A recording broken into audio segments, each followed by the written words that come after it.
Kung bago ka lang sa channel na to at isa kang true-blooded Aldab Nation na nagmamahal po kila Maine Mendoza at Alden Richards, tama po ang channel na pinuntahan mo, kaya consider na kitang bagong subscriber. Welcome back mga ka-Aldab. Ito na naman po ang inyong lingkod, si Mr. Destiny. At siyempre panibagong update na naman po tayo.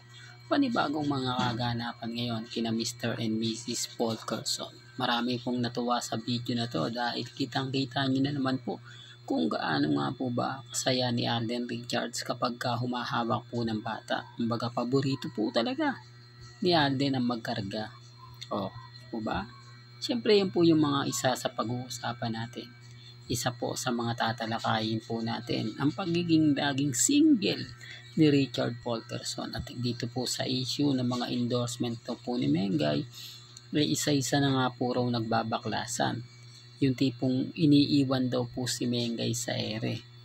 Normal lang po yun mga ka-Aldab. Endorsement kay siyempre malaking affected o apektado yung produkto. Lalo na nga po kapag hindi mabili ngayong buwan, ngayong taon, di po ba?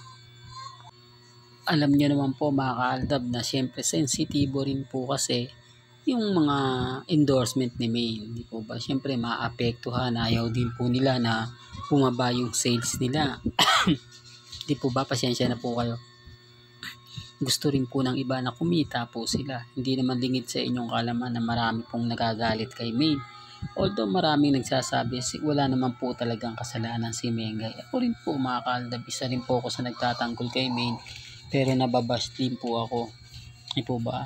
Kumbaga siyempre normal lang po kasi yung galit nila. Hindi na po natin po pwedeng kumbaga sabihin na wag sila magalit. Kumbaga iba si Mengay. Hindi po ganun eh. Kasi si Mengay po kasi yung tipo na talagang tututukan mo. Yung tipong siya yung di po ba? Gaya nga po sa Sydney, Australia. Nabasa nyo naman po yun. Napanood nyo sa TikTok na si Mengay. Keso malakas daw gumastos. Halatang ramdam mo yung pera na ginagastos niya. Parang baliwala. Di po ba? O baka sabihin nyo, gumagawa na naman tayo ng issue. Alam din po ninyo yan kasi napapanood po ng iba yan. Sinishare din po sa akin yan. At syempre hinahanap ko rin. At nakikita ko rin po sa YouTube sa mga vlogger na yun po yung ginagawa nilang content. Tipo ba, yun ang literal na ginagamit nila si Mengay para dumami viewers nila.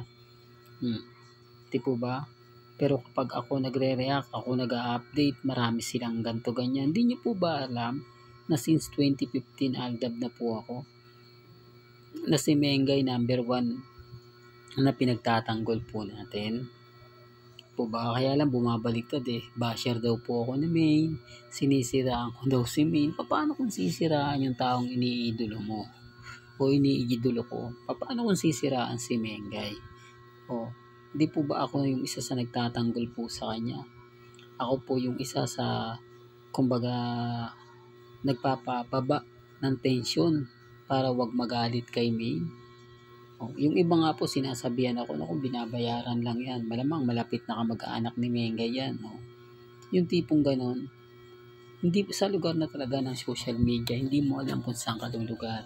Hindi mo alam kung sino yung mga taong kumbaga papanik sa'yo, mambabas po sa inyo o sa'yo.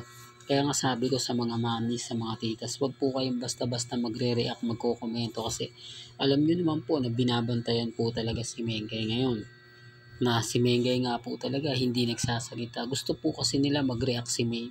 Gusto nila may magsasalita kasi yung pamilya Taide wala na eh. Magsimula kay Ria Taide, kay Jella Taide, Ibiang, Art, at si Congressman, wala po kayong maririnig. At saka yung Inasal Republic nga po raw, sinasabing hindi na nga po raw pinupuntahan sa Makati at sa Quezon City. Sa Makati at sabay nasa dulo ng dila natin mga ka-Aldab eh. Sa part siya ng Quezon City. Po ba? Nabilihan po ng mga gamit, ng mga motor, mga sasakyan sa Banawi. Banawi po ba yan? Correct me na lang if I'm wrong. Di po ba? Kaya nga sabi ko sa inyo wala na. Hindi ko pinopromote yun ha. Gusto ko lang pong ibatid sa inyo na hindi lang po talaga si Mengay yung apektado. Hindi lang po talaga si Mengay yung dapat pagtuunan nyo ng pansin. Kaya lang si Mengay yung sikat eh.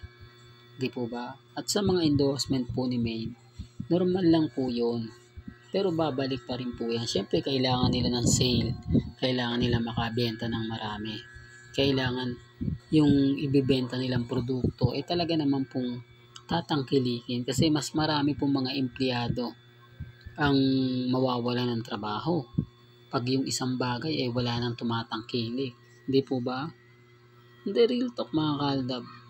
Siyempre magbabawas sila. Magbabawas sila ng tao na hindi na tumabenta. Ay, kasi produkto yan ni Mengay. Maraming galit kay Maine, maraming inis na inis kay Mengay. Kaya siguro dahil siya yung endorsement, ayaw nang bilihin ng tao. Ayaw nang makita ng tao. Diba? Kaya hati na yung opinion ng iba. Hati na yung mga sinasabi at pahayag nila. Pero sa mga bagay na ganyan, mga kaltab, normal lang po yan. Kasi alam ko, babalik yan. Kabisado ko na po yan, mga kaaldab. Sa ngayon, wala po tayong magagawa. Sa ngayon, hahayaan lang po natin silang mag-react. Hahayaan lang po natin silang magsalita ng magsalita. Kasi, kumbaga, magiging ano lang naman po tayo eh. Yung tipong, alam niyo na, maghahanda lang tayo kung ano na nga po ba yung darating, kung ano na nga po ba yung mangyayari at magaganap. Ang importante lang po mga kaaldab, maging updated kayo. Kung alam nyo po yung mga nangyayari, alam nyo po yung mga issue ngayon patungkol kina Alden at kay Maine, doon pa lang po masaya na ako. Doon pa lang po masasabi nyo na kung gaano nga po ba ka-updated si Mr. Destiny. Kayo na po makapagsasabi niyan. Kayo na rin po ang makapaghuhusga kung ano nga po ba talaga ang mga katotohanan sa likod po ng mga issue para kay Mengay. Diba? Sinasabi ko lang po ito mga kaaldab para lang po malinaw. Binibigyan ko lang po kayo ng idea. Lalo na po sa mga taong gusto lagi ng update kay Maine, kay Alden. Dito lang po kayo.